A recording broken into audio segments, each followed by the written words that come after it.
Hello, dear friends. I'm not going to just sum a classical result of the year with the political and economical calendars, figures and events. We have already done this with our colleagues at the Ukrainian Institute of Politics in a special program that has been already published on this Russian-Ukrainian language channel. You should find that here. And I'm not going to do it just now because it doesn't matter. No, quite the opposite. And we did it for you and history in that another program. But just now I want to talk a little about something else, about the processes of transformation and change in our country and the world. Many of which these processes, began even before this full-scale Russian invasion, and almost all of them will stretch for years and end after its completion. All these processes will radically affect the life and age of us, society, businesses, and the states. Main transformations this year.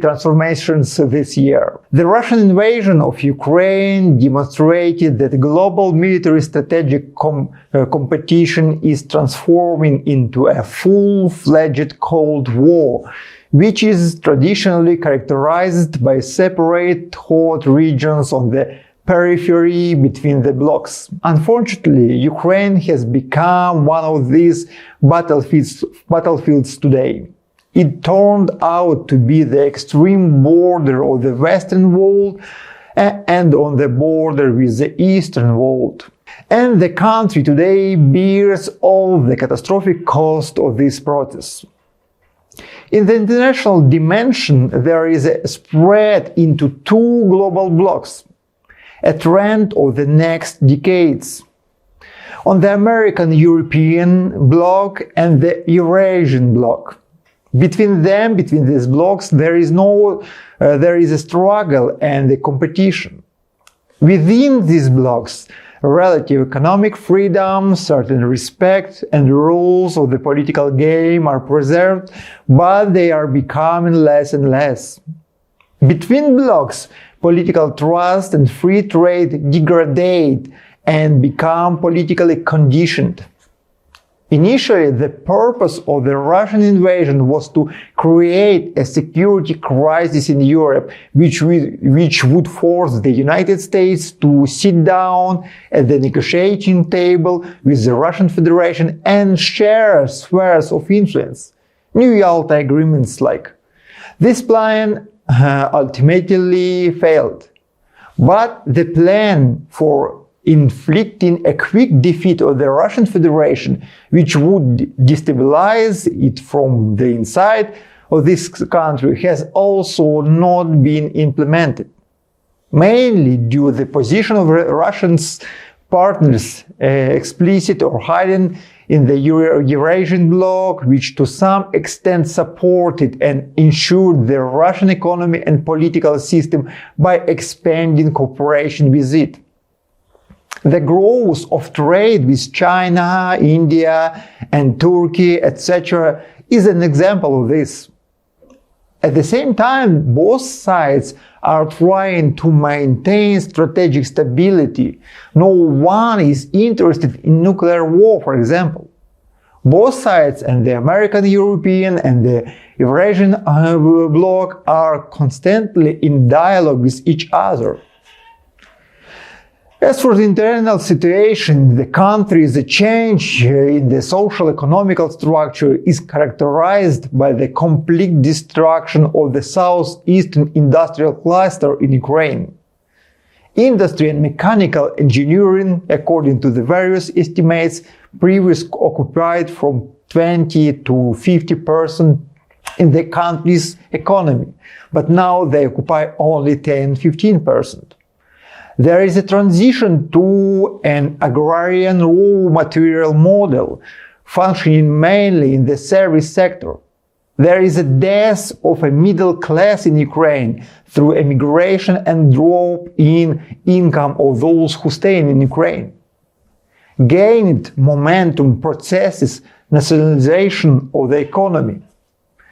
If in 2021 the state sector accounted for about 10% of the economy, today it is about 50%. And in some areas in the economy it reaches 60–70%. There is a rapid growth of debt, and the state becomes the main employer, 70%, due to the fall of the private sector, which before the war in this respect competed with the state.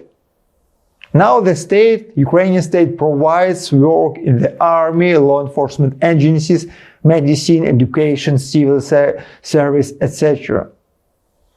Ukraine began to change the urban way of life of society. Due to the destruction and hostilities, there is a massive migration from the most populated urbanized regions of the southern and eastern Ukraine. Deurbanization is taking place, an outflow of the population from Ukraine and at the same time from cities to small settlements. In winter, this outflow is accelerated by the energy crisis following the Russian missile attacks. In cities, it has become more difficult to provide basic social services. Before the war, about 60% of the Ukrainian population lived in the cities. Presumably, after its end, less than half of the country's population will live in cities. Probably increased mortality. Official statistics are closed, but if before the war the average annual mortality was in the range between 400–700,000 people, now we can assume that it is at least 30–50% more, non-counting military losses even. This is mainly due to the decline in the standard of living and the quality of medical care. About 7–8 million citizens are now abroad. As a result of immigration, Ukraine has lost up to a third of its citizens, and about 40% are internally displaced persons inside of Ukraine. In the future, this situation will significantly affect the economy of the country as a whole. There has been a change in the political model of governance in Ukraine also. At the same time, two platforms that competed with each other previous time were broken.